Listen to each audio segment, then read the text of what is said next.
Welcome back to Headliners. Let's get straight into it with the Telegraph. And Royal Navy recruits no longer have to prove they can swim. And while we're here, anyone who wants to come on Headliners no longer has to talk about the news, Scott. Or be funny, apparently, with you two. How dare No, anyone seeking to join the senior service won't have to pass a 30-minute swim test prior to signing up. Once they're in training, they will teach them to swim. Right. But it used to be that you had to jump in the water and show them you could swim, and then you'd be accepted into the training session. Seems more logical. Well, they need people. They're desperate, I guess. Right. And they've had learn to swim on the job.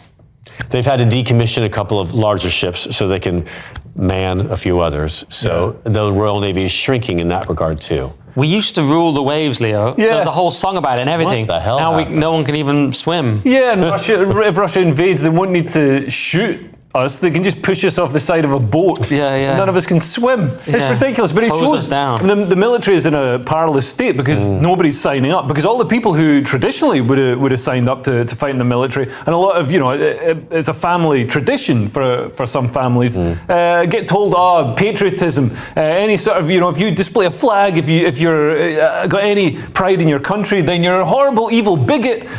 You should, we hate you and you should be in jail. And so those guys are being like, well, why should I fight for these people? I also think it's like the Met service. I think the salary is too low.